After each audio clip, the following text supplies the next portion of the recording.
And welcome back to the Off the Clock Show. You're joined once again with your host, Shawn Gervais from the OrbisX CRM, as well as Marty, Mr. Marshall Hill from the Pines and Polishing Podcast and hyperClean Car Care Products, and also unofficial video god. We were talking, he's been making some videos.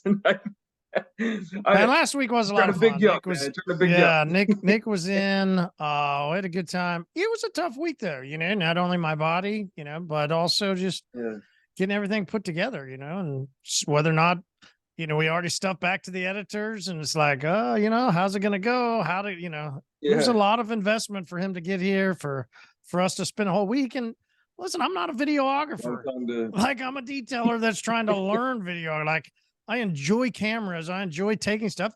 And I think, that's a lot of how we grew. It's how we got on the map was social media, was, having some visual aesthetics to our brand. Yeah. Has it been great? That's why we've hired people, hopefully to get us on up to the next level. So, absolutely. The right team's important though. Yeah. Sure. Absolutely. Because, I kind of look at it as like, I got, it's almost like we're to this point, but we need these other big dogs in a sense, these pro people, these people that really know what to do. Yeah. They got to tell you what to do. And you got to be like, yeah, coach, tell me more, coach. Like, yeah, man, I want more reps. Yep. I got it. Let's go. So I was talking to a guy the other day and he about this, it was like, a lot of, I think the journey happens if you're somebody that was athletic, right? If you were able to take instruction and then go perform, right? Yeah. You could take instruction, build it into what you needed to do, and then go perform in a game and execute. It's a skill. It is in itself. Yeah. If you were able to take, and it depends on the coach, right? A lot of people have really bad, sucky coaches, and I get it. I had some too, right? I did not do well with the yellers. Like, if you yelled at me, I tuned you out, and I could just sit there and let you yell at me, and I'd be like, get the fuck out of my face, But if you could actually walk me through what I need to do and teach me and coach me and guide me, like I'm in, and then let me go perform. Can make all the difference in the world. You're right. Mm-hmm. Yeah, that's why there's so many movies about it too. There's all like you name a sport, and there's a movie about it where the player goes through some shit, and then they have a good coach that. Speaking of movies, how about that Blind Side stuff coming out? A couple months ago or so, right? It was crazy. Yeah. Did you see that? Like, no, I guess there was just all this. I don't know. I didn't look into it either because I didn't want to take that story, right? Like, that's like such a great story. I was like, nah, I don't care. It's a good story. Like, no, don't go down. There's some roads you just don't go down. Well, like, y'all thought people were good. Oh, fuck. Yeah. It's like, oh, damn it. It's true. But actually, we were just told we have to watch the Ghostbusters movie. So I'm going to check that out, I think. The new one? Yeah. I don't think I've watched the new one. Yeah, I haven't yet. And I'm not going to lie. I feel like I was living under a rock. I mean, I've been doing a lot of coding lately, but I wasn't even aware that there was one. All right. So you know what I've been binge watching is Suits. Oh, my God. Yeah. Suits is so good. Yeah. That's man, I don't know if I could watch it again, but damn. Yeah. I like the whole premise of it. But then also, like, everyone's got their favorite, like, character that's in it. You know what I mean? And obviously everyone's going to like Harvey and stuff, you know what I mean? But one of the guys I like the most is I'm trying to remember his name now, but he's a weird looking dude, but he's like he's not the right-hand man or whatever, but he's the one that's always like feuding with Harvey, but they actually do like each other. Yeah, the guy that's really odd and actually undermined and like actually cost some stuff and then we'll try to go behind Harvey's back and stuff. That guy? Yeah, you're like the guy that's a real piece of shit. But no, the guy that has dudes come into his place and like be weird around him and stuff. That guy? Oh, not that guy. No, I think we're thinking different. We got to be thinking about a different guy. Yeah, no, this guy he did always get overlooked and stuff in the firm and everything, and then eventually. That's the guy. Yeah, I don't remember the part about the dude. Oh, you remember about he takes the younger guy out to like the gym and he's walks around naked and everybody's like, this dude's fucking weird. That guy? Trying to remember that part, but yeah, I did miss some episodes. In all fairness, there you go. You must have missed that one. Yeah. Once that all happened and the way he was weird, I was like, I like the character, I can see why I like that he's an odd bird. He knows he's an odd bird, but he just doesn't care. And he's like, I'm gonna be odd, and y'all are gonna be my bitches. Like, I can respect that. I do. I can. It's just I like the fact that he had like undying loyalty to the firm as well to do stuff until obviously they kept just screwing him over and stuff. And then or he thought he was getting screwed over anyways, and he did what he did. But the thing I liked about him most was just he was just very meticulous in what he did. Like he was thorough. Like a lot of their cases were actually, Harvey was the presenter of things, but it was really that guy did a lot of the work for it. I don't know. See, maybe we are talking to a different guy. I don't know. Maybe. I don't know.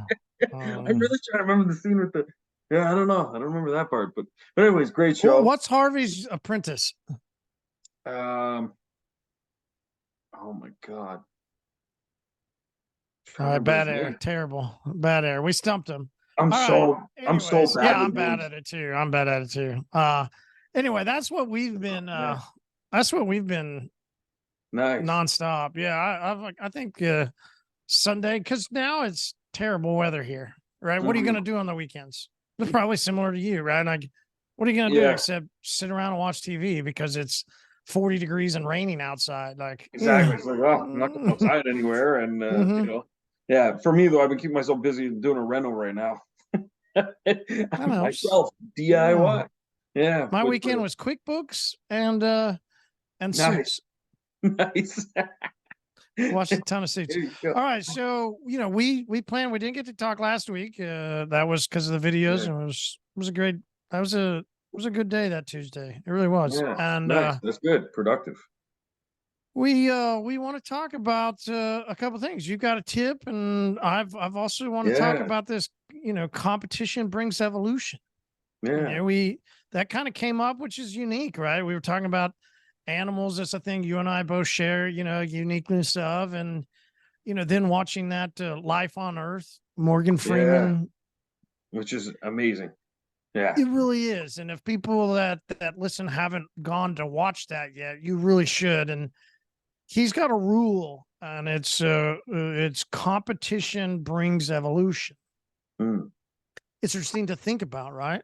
And especially when he goes through it, how, competition after this food makes, this species evolve so that they can do, whether it's survive, right?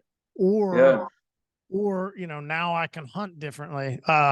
Cool part. The fascinating, right? Or the flowers that resemble something that cause a bug to come in, and then they'll eat the bug, right? Or not eat the bug, but capture the bug, and then the bug releases, and then it goes and pollinates another flower. Or there was the something like a lizard or something that made it look like, and the bird would come over, and then he would eat, right? Like how these creatures have evolved, things that they do, and whether or not you're what spectrum of belief of evolution. Let's go ahead and just get that out there, because some people I think are gonna go, evolution, I'm out, right? Like, let's talk through it there. Hold on a second, right? Like, you can evidently see in nature that things change. Okay, fair enough. Then let's just stay at that. Okay. I'm not trying to go through that whole evolution discussion. Right? Come on, I'm not doing that. Right? It's just a being, a creature, a species was one way, and it changed so that it could have life. Let's stay on that premise, okay? Well, and you got to think, you do see it in even our own lifetimes as well, where it's like, I would say it's like micro evolutions, where it's just adapting, because you can adapt over millions of years, and literally, like, maybe you grow spots or something, that have some sort of advantage in the world. But even in our own lives on a micro level, like a short lifetime, like a human being's lifetime, things happen. Like you change, you adapt, it's just series of things happen to you, and you overcome them and learn how to survive. And okay, so let's think through that. Okay, because he says that competition brings evolution, and this is a series on life, not a series on death. It's a series on progress. on moving forward, not going behind or staying plateau.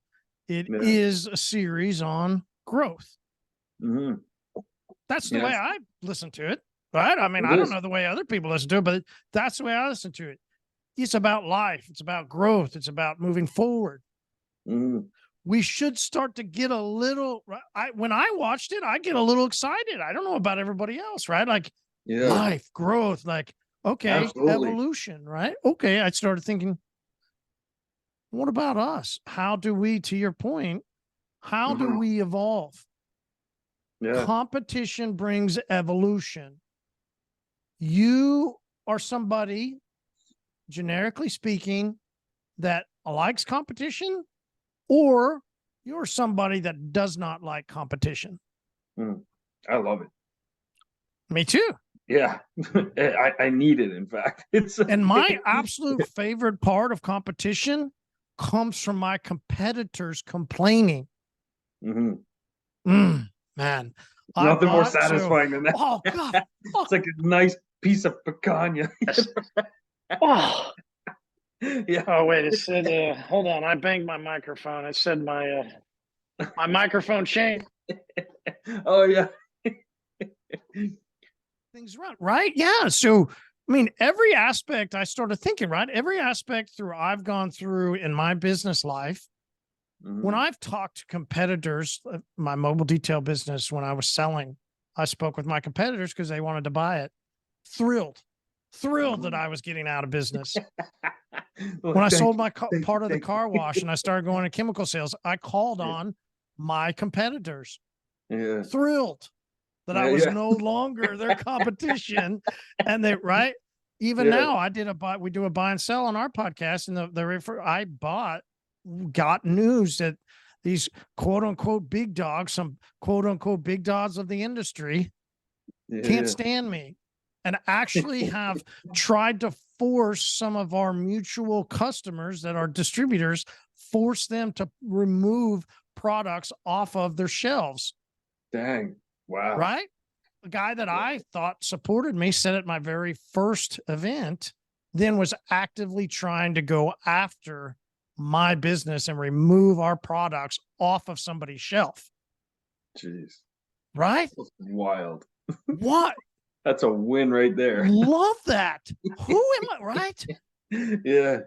Who am I? The very first guy, my best friend, was the reason I really launched out into the national realm was I went to mobile tech. I created a polisher. It was my Gary V 2017 Flip Challenge, where I went and bought and private labeled, created a polisher and began to sell it on the floors of Mobile Tech Expo. I sold one against Flex. They bought mine instead of his. So this guy that used to be there and now he's with Lake Country got me kicked out. Oh, shit. So what did that do? Made me want to go harder, right? Blood in the water. Some 100%. Guy's guarding something, evidently. So I have constantly I've started to realize that throughout my life, competition doesn't like me. Ever. Yeah. And I have really realized it because every time I go up against competition, I evolve. I change. I grow. I'm the one that begin to change the way things happen. And I go, I love that. So how does competition make you evolve as a person? Let's think about that for a second. Because where did we come from? Why did we need to evolve? Okay. If you're the guy, if you're a detailer and you go, man, I don't like this guy down the street. I got competition, man. I got more people here, right? You hear this all the time. Yeah. All the time. That's true. Think That's of that. Nonstop. Man, we nonstop complain about the guy down the street. They'll take screenshots. Okay. What do you guys do when this guy opens up in your town? Right? Fucking sell. So how do you evolve from that? What are you trying to evolve from? I always think there's something that you need to evolve internally first. Yeah. The way you view competition. How do you view competition? Are you, this is a tough one. This really is a tough one. Are you prey or are you predator? Do you view competition so negatively because, man, you're really just not that strong? You internally, you want to run from competition because you don't want to compete. You're afraid that you're not strong enough. Yeah. It's a tough one. Yeah. Cause tough one. Yeah. Cause you could still be, someone could be in that situation and still be strong, but not strong enough. You know what I mean? Like to complain. Yeah. Cause if you're a complainer, man, you're not strong. You have been, a weakness has happened in you. And that is a cause for competition. Some reason you're complaining from competition. That means you're more likely in that prey. Can you evolve? Can you? Yeah. Becomes the question.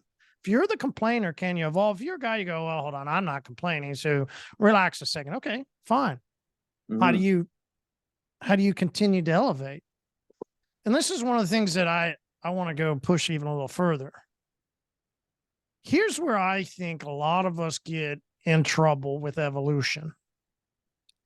And I've talked about, I think there's a flea circus that happens inside of detailing and inside of us, where the flea circus is, right?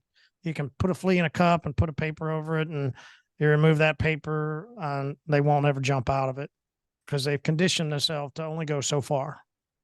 Yeah. Right? Yeah. How does that happen for us? Think about that. Yeah, I'm thinking about that with people. Right? Jeez, I can tell you right now, 5 people does it happen? That I know right now.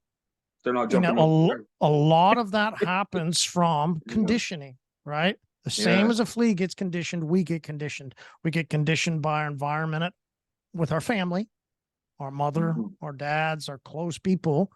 Listen, my dad eventually told me later in life he was proud of me. He never thought I'd make it. Okay. Yeah. There's conditioning that happens. Somebody never thinks you're going to do something. They condition you to never attempt what you're going to really try and do. He always wanted me to get a job and just go work for somebody and be safe. And there's aspects of it I go, fuck, I can believe that. Yeah, that would be easy. And there's plenty of people that, and I know that competition happens and suddenly they're out of business and they just go down the street and get a job. Right. Like, it happens every week. Yeah. All the time. Yeah. It's happening to my cousin right now. She was a hairdresser. Yeah. And was just thrown in the towel. And she could be a wife. Yeah. A lot of people's wives or husbands. Let's go that part. If you're a female and the husband doesn't want you to do stuff, right? There's plenty of conditioning that happens from people that are very close to us. Yeah. Can you evolve out of that? That's the tough part. Yeah. Can somebody actually evolve out of their close conditioning of relatives?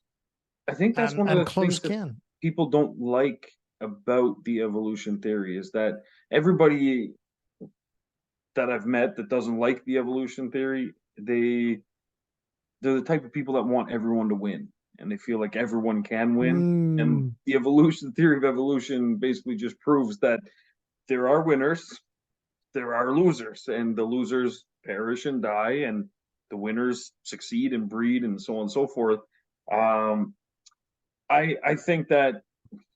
I think it is possible for anyone to achieve, their level of greatness, whatever that happens to be, but it might be in something different. And I think that some people go against the grain sometimes when they should fold because they can't adapt. And those people end up usually the ones that are depressed and posting in groups about things for years, and they're just kicking the same can down the road.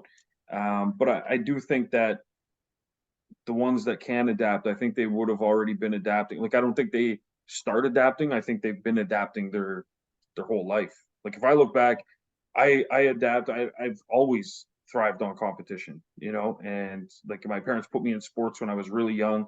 Prior to that, I played, chess with my dad and all kinds of things. And my dad was brutal. And maybe that was part of it is like when I would play against him, if we would lose, my sister or myself, he would literally sing a song that would just highlight the fact that we just got our ass kicked, and we'd have to walk into the room with our head down.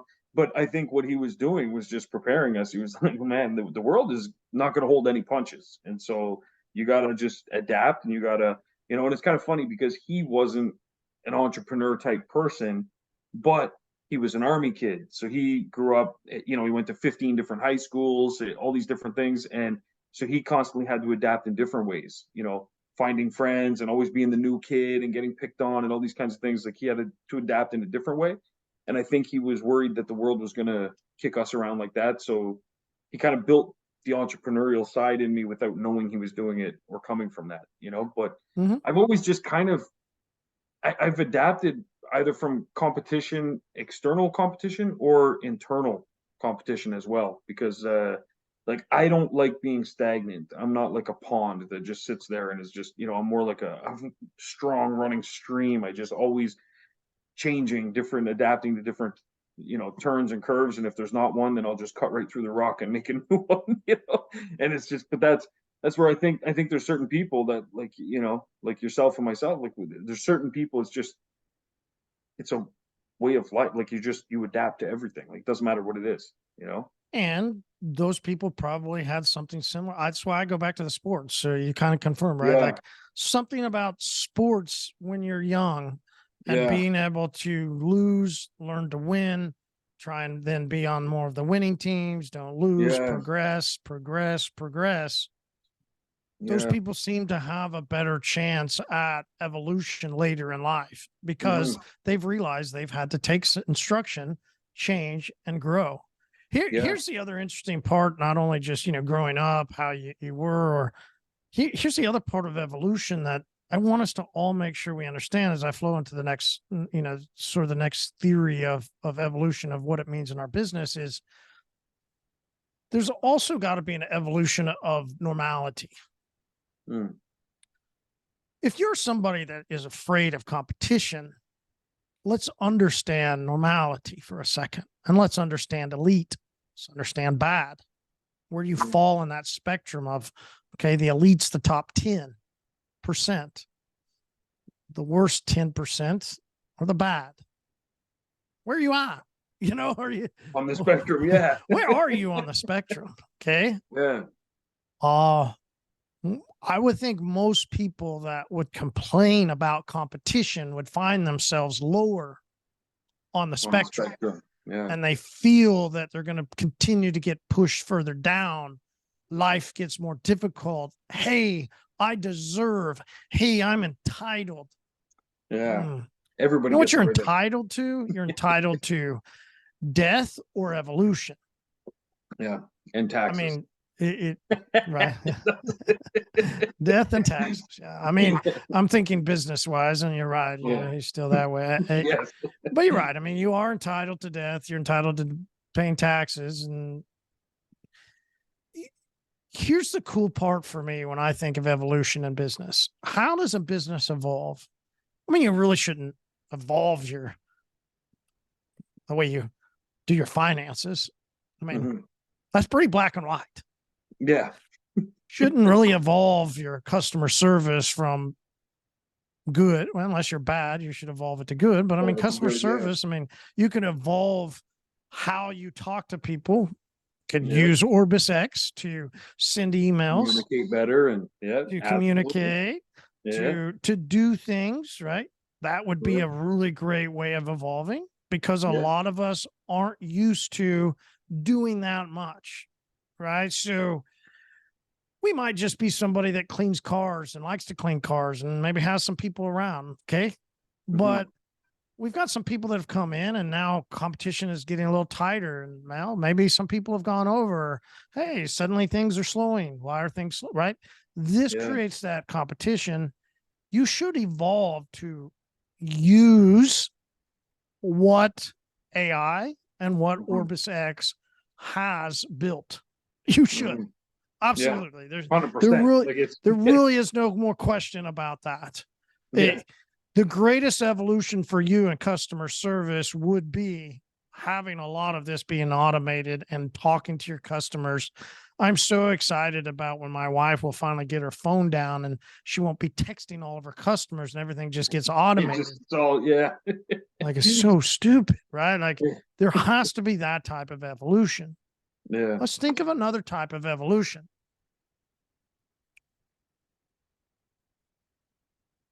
What are these, Shawn? Oh, those are money. $2 bills. Delicious. Yeah, that's money. Yeah. These are real. Yeah. Shawn, these came in an envelope. All right. I was blown away. All right. I almost threw it away.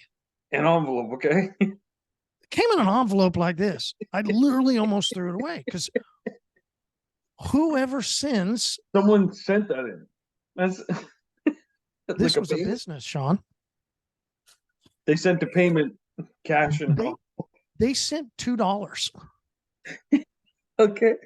So once I saw the $2, right, of course I went, nah, that's not real. But I kind of looked at it a second because we've all been, right? There's people that have done that. Okay. Yeah. Right. It looks like $2. You get all pissed off, right? Yeah. I open it up and I go, holy crap. It was actually $2. Now I'm not excited that I got $2. Don't get me wrong. Like, it didn't change my life. Okay. But what did it make me do? It made me go, who sent me actual money? Yeah. And what did I do? I go, fine. Okay. I'm going to look. Yeah. This didn't get trashed. And I actually took and spent time reading through the advertisement. It was awesome. Like, I went, wow. Yeah. How do we evolve our marketing? Isn't it? It got me to read. That's wild. It got me to look through everything because they actually sent me $2. I've never known a company actually send you cash. Took the risk. Took the risk because a lot of these you just get thrown away. Oh yeah, right? You just toss it. A lot of them. Yeah. I have a lot of appreciation for the evolution of actually sending some random people cash. Yeah. Like, that's interesting. So I also listened to the other day, I listened to a guy talk about his early upbringings, and it was one of those Christmas type advertisements, right? And he goes, when I grew up with a single mom, right? And then you can fill in the blank. What did that do? Captured your attention, I imagine. Captured your attention. Yeah.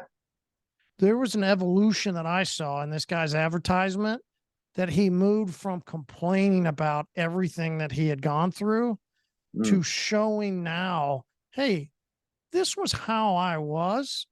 And now here's how we're using our story.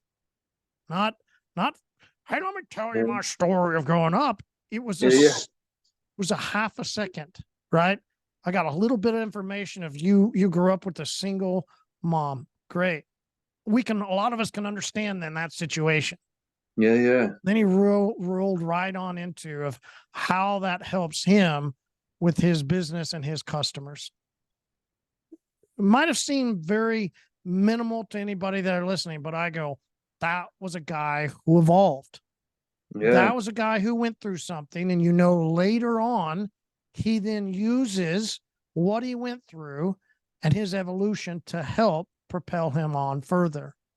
Yeah. There's all kinds of evolutions that can happen in your business, and especially around marketing, how you tell maybe your story of evolution. That's it's a great thing, better than just, here's our story of we clean cars and we're the best car detailers around. No. How did you evolve? And how are you going to help other people evolve? Like, that's interesting. That's true. Yeah. How have you seen evolution? Because you and I talked about some things that you had seen, I think, even photography wise, and some different ways that people have. Where should they evolve? What are some things that if we're a detailer or a small business, because this goes into all kinds of people, what do you think evolution? How could we evolve? Yeah. Good question. And I think for some, like the answer is going to vary, but for some, I really think that adapting to technology is going to be a big one. I cannot believe that it's almost 2024 and I'm still seeing posts. People are on the fence whether or not they should send receipts to customers and how they should do that.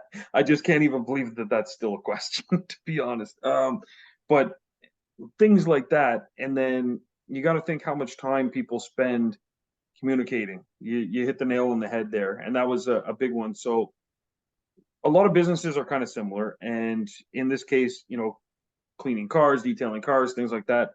I've been kind of coaching my cousin right now. As I mentioned, she's going through some turmoil right now, and the recommendation was get a job in the meantime because you have bills to pay and things are slow. She's getting older now. She cuts hair. Her hands, she's got arthritis. It hurts. And so I said, you really need to look at the next phase. And after this, now I'm going to direct her to watch this podcast. So Natalie, if you're seeing this is what's going on. But so the big thing for her was she needs to evolve and she has to adapt. And little things like she said, well, I'm trying the Facebook thing and I spent an hour on it last week. And I was like, okay, but you got to think my daughter's 9 and she spent more than an hour on social media last week. You know what I mean? Like that's not a long time to do something. Like in some scenarios, an hour is a long time. Like watching a bad movie, an hour could feel like forever.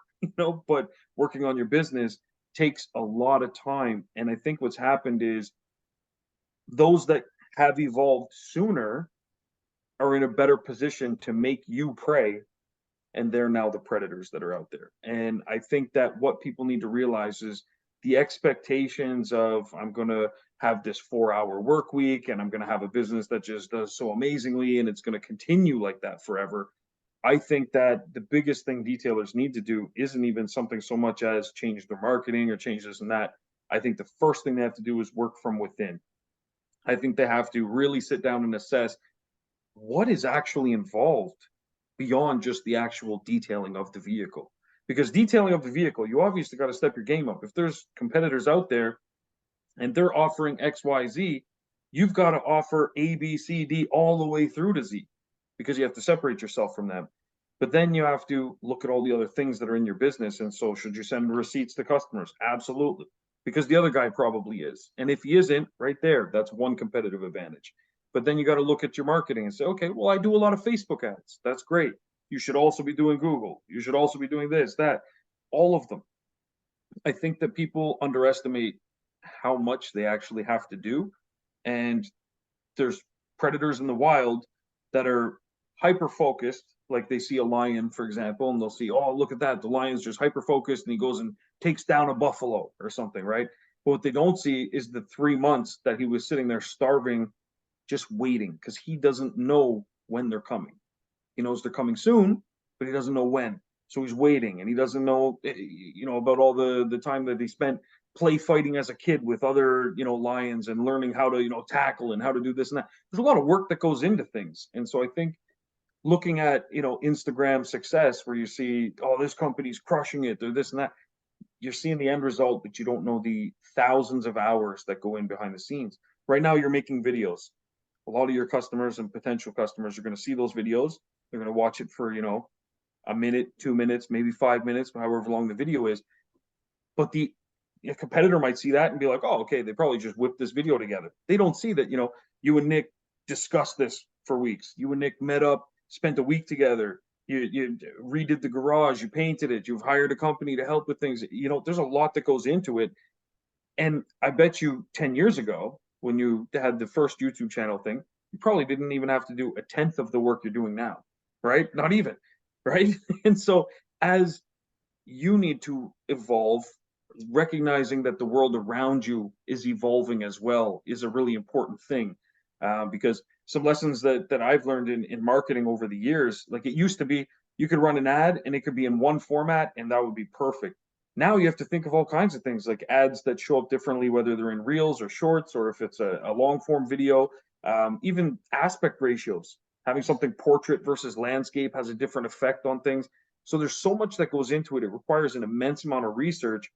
And part of evolution might be acknowledging that you can't do that. So maybe you got to outsource it, hire somebody and learn along the way, but you need results today. So hire somebody. But I think that, you know, little gimmick things like what you showed with the $2, I think those kind of ideas are fantastic, but that only works if there's a full plan in place. If you're a detailer and you say, oh yeah, send $2, I'm going to send $2 to all of my customers and say, hey, would you like to book another appointment? It's going to flop so hard. You know what? I'll post my address after this. If you feel like wasting money that bad, just send it over. But there are things like that, but it starts from within. You have to assess how much time is going to go into something. So the campaigns that we run at AutoWorld, we don't just slap it together. We'll make several variations of a campaign and slap those together. But we have a follow-up process in place, even to the point that before we launch a campaign, like right now we're doing a big push for gift cards, we'll take on extra staff temporarily after hours to help out, because we know the people that are going to see these ads, it's after work, because a lot of businesses here in our city, it's probably the same elsewhere, they're really pushing employees right now and nobody's taking days off, because during the holidays, they're going to get a bunch of days off. You know what I mean? So they need to bank those days because their kids are home from school and all this stuff. So everyone's at work right now. So running ads during the day is pointless, right? So we run them primarily after hours, which means people will have questions after hours. So that's how we're evolving right now, is we're saying, okay, holidays, we need extra staff, not extra detailers.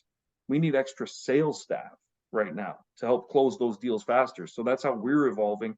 And I would suggest the same thing. Like I've talked to a few detailers recently that aren't selling gift cards, for example. So my recommendation to any of those guys, evolve, sell gift cards. The majority of them don't get redeemed, number one. And with OrbisX, you can even sell the physical cards now too. We just printed another batch for a customer. They're getting shipped out in 20 minutes. And the NFC cards are great. You have an app, it's called the Tap That app. You tap it, you load it, customers on their way, and now they have something physical that they can give to somebody. Because we had to evolve as a CRM. We sell a digital product, but for customers in a physical world. So similarly, your business should evolve as well. So all the people, you know, that are, I use this free app in Google, it's called e-invoice or some damn thing, whatever you're using, you're missing out on all these opportunities because you're trying to save $100 a month. I guarantee you 1 month of gift card sales and you're going to pay for the membership of OrbisX for the next 10 years. So it's not an issue. So just evolve and stop cutting the corners and running in circles. So yeah, anyway, that's my. Yeah, it's wonderful. I think, and I'll finish out my little thing and let you get to your tip. Is I think you got to ask, a lot of us, as you listen to this, you got to ask yourself, can you? It really becomes the question when you have competition is, can you evolve? How can you?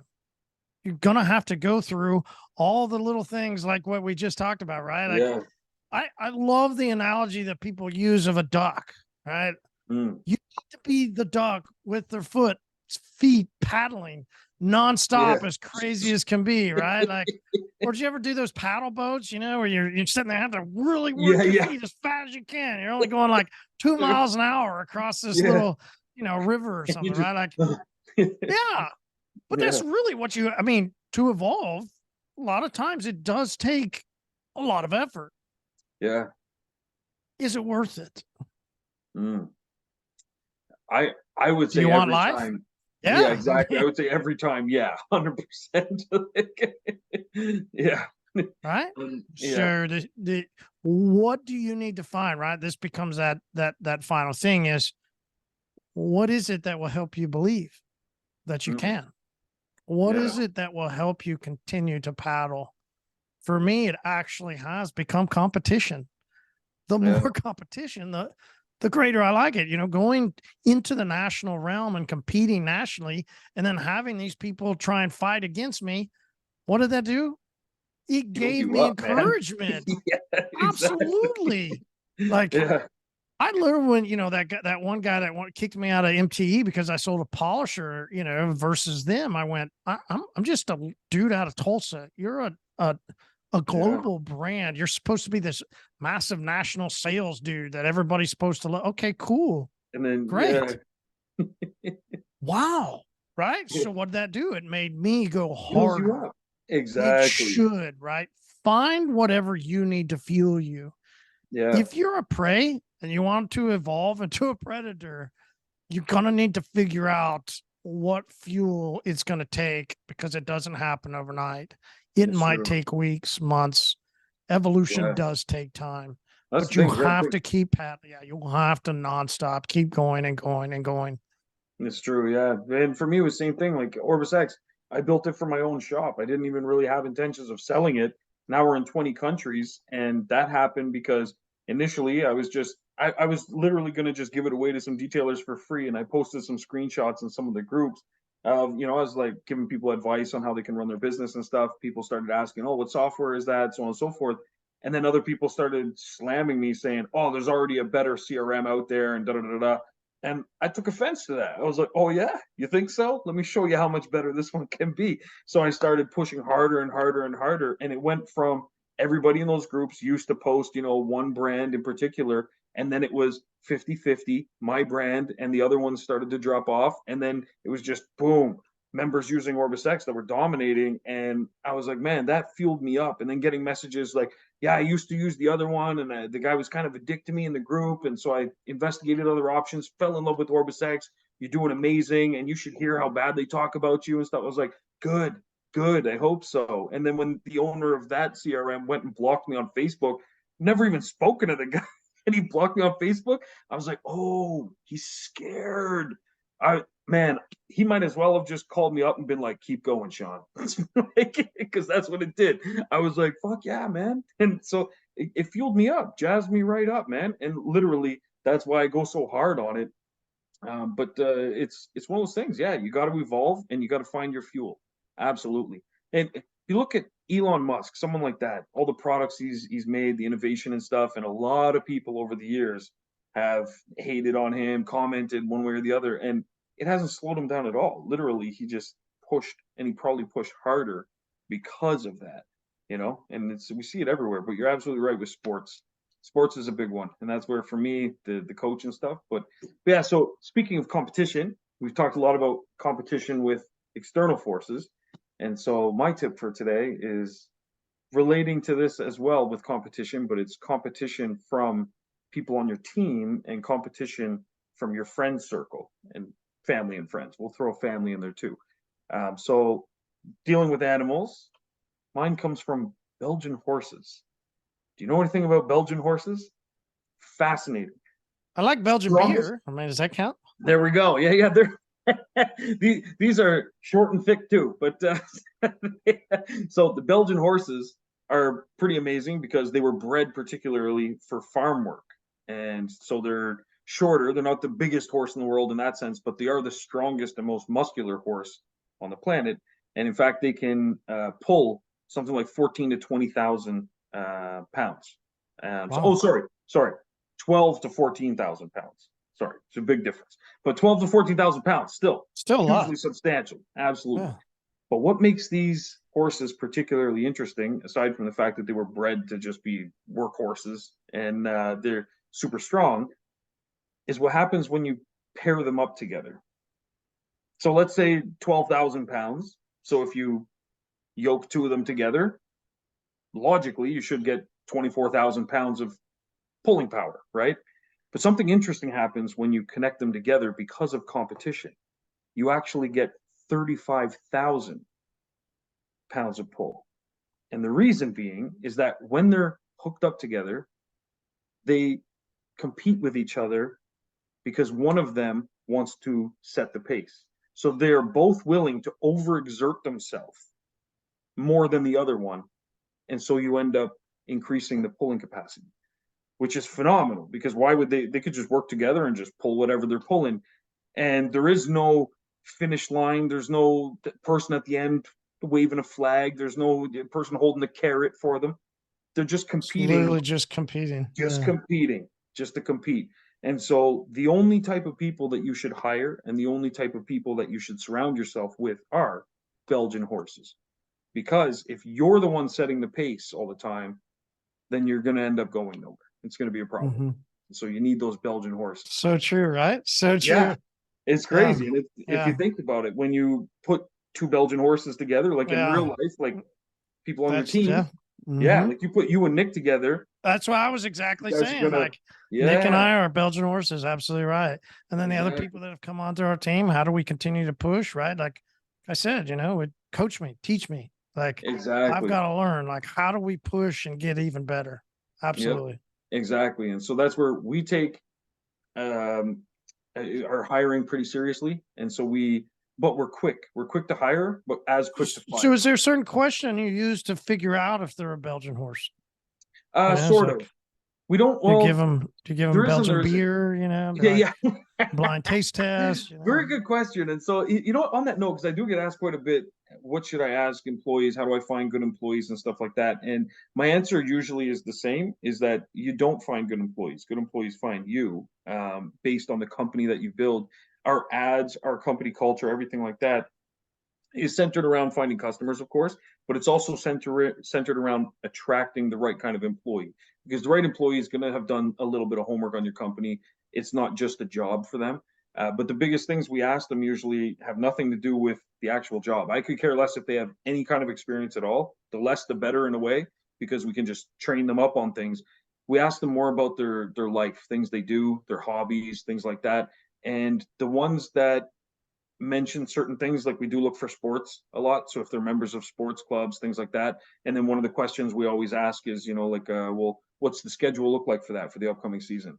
And then if they're like, oh, it's this, it's that, whatever, then we always say, okay, we'll make sure your hours work around that. And then their reaction is usually like, oh, this place values my hobbies, right? But depending on the sports they play, things like that, you can kind of gauge, like, oh, what position do you play? So those kinds of questions, you can find out, if they're a team player, if they're this or that. What was your greatest achievement? You're the soccer player. What was your greatest achievement recently? Did you guys win? Did you guys lose?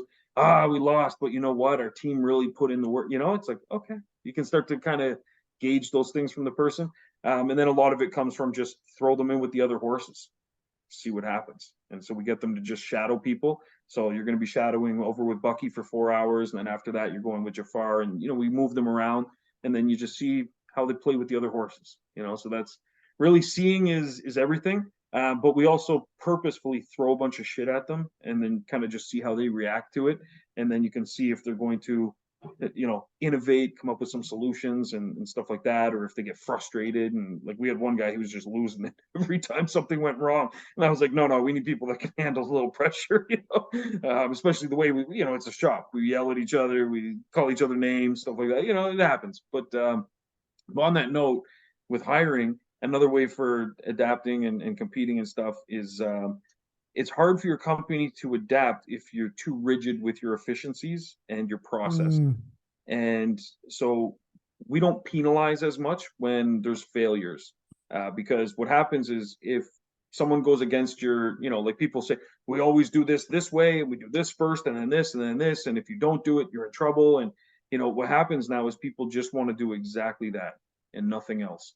And so it's hard for your company to evolve and adapt and innovate, because you've basically just told them, this is our normal, and don't deviate from normal. Just stay in your lane. And what happens is, employees now see that as the risk of me trying to innovate and bring some value to the company outside of this is not worth the reward, because I'm likely just going to be penalized or fired. So they just get complacent. They don't adapt. We want our guys to try some shit. Like, maybe there's a faster way that they could do. So we have one guy, we were always just using a heat gun when we do tinting, and that's how we would shrink our windows. And then the one guy came in, he's like, this takes forever. Do you mind if I use a blowtorch? And we're like, fuck, go for it. What's the worst that happens? And so he's so fast now, all our guys use blowtorches. That's it. And it saves us so much more time. It's not cords that are on the ground people are tripping on and stuff like that, so there's a lot of benefits there. And we could line up 5 cars and then have the one guy go and just shrink all the windows, and he's done in 30 seconds, versus imagine holding hair dryer. It's so it's little things like that. But had we given him just, these are the procedures, do exactly that, we would never have adapted and evolved in that positive way. So sometimes you got to take on a little failure in order to push that needle towards the evolution. Cool. Yeah, we just kind of led into that. That was awesome. So there we go. Went from hiring to blowtorches. Yeah. Don't bring out the blowtorch with the new hire, though. No. Wait till day 2. Yeah, exactly. Just figured I should mention that. Just a little disclaimer. Yeah, day 2. Yeah, day 2 is fine. That's fine. If the horse comes back, then we're good. Awesome. But yeah, evolution. That's a good one. You know, I'm gonna go watch some Planet stuff with my kids tonight. There. Yeah, they love that kind of stuff too. And there's so many life lessons from watching animals. I think even just watching the world. Like I think people, if they study the world more, yeah, you just learn a lot. But anyway, yeah, awesome. Well, I'm gonna go enjoy my world and watch some of the Planet. But Marty, appreciate you as always. Guys, check out Pints of Publishing podcast as well as the new videos that Marty's going to be dropping soon once the edits are done. Yeah, hyperClean store on YouTube. There we go. Boom, boom, boom. And I will be linking to that in this video. If you're watching on YouTube, you'll see it in the comments as well after this. Marty, appreciate you. Keep adapting, keep evolving. We'll see you next time, and we will be slightly different people. All right, man. Cheers. See ya.